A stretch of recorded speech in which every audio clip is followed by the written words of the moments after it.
Never say never.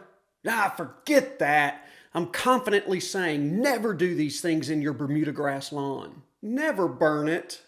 I don't care what you've heard. I don't care how good it allegedly works. I don't care how trendy it sounds.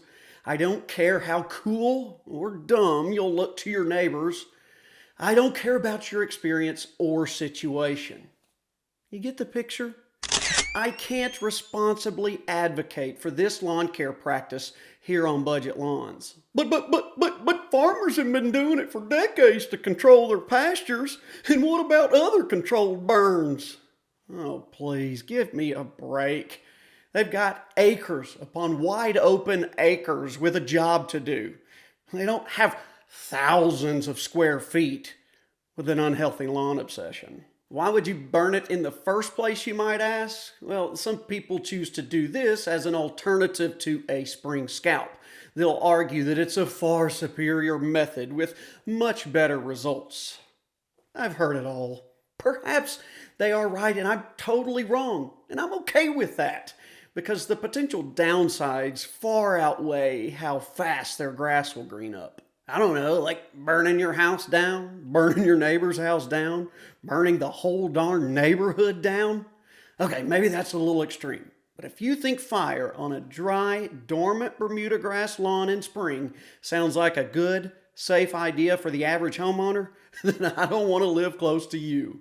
Look, I've cited an article in the past and got hit with all sorts of "you're wrongs" and "whatabouts." I'll leave a link to that video in the pinned comment. But here's the cold hard truth. Your grass isn't more important than everyone else around you, even if nothing bad happens. That might be a risk you're willing to take, but they're not. If everything I just said upsets you, let it go in one ear and out the other. And ignore me, and you do you. I won't think anything less of you. This is just my stance on burning Bermuda grass. You can fire back at me all you want. It'll help the algorithm, but it won't change my opinion.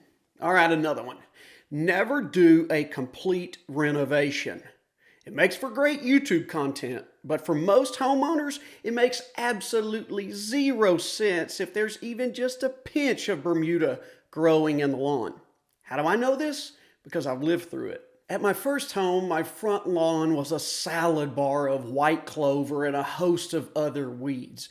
You'd be hard-pressed to find any Bermuda mixed in, but there was some. Even still, every ounce of my being wanted to start completely over, or at least overseed to fill it in. In hindsight, what I really wanted was immediate results and not the work and patience that would go into transforming it into my vision. But I'm glad I didn't take the easy route though, because I learned so much along the way. Stuff that I still do today. Bermuda grass is so dreaded in non-Bermuda lawns and is even considered a weed because of its aggressive spreading nature. It can take over an area in no time. But if it's a Bermuda grass lawn you want, that can also be its upside. It spreads by stolons above ground and rhizomes below the soil. It's a 1-2 punch that most grass types don't have. So I use that to my advantage. I killed off all the weeds with a selective herbicide that will target the bad stuff but won't hurt the Bermuda. After a couple blanket applications 2 weeks apart, a lot of mowing, proper watering, and regular fertilizer, the hot mess that I once had disappeared, and there was that beautiful, that's a new word, beautiful Bermuda grass lawn I had always dreamed of. All in a matter of a couple months, and way less expensive than it would have been if I would have started completely over. Looking back, I can't help but laugh at how much I didn't know. To think I almost went to Lowe's and bought some crappy Bermuda seed thinking it's all the same. Not only would I have been wasting my time and money, I would have been mixing in a different cultivar, just making things worse. It just goes to show how slowing down and just learning a little bit can make a massive positive impact quicker than you think. These next two nevers are short, simple, and straight to the point. The last one is especially important because it'll be relevant here pretty soon. But first, never grow a Bermuda lawn in shade.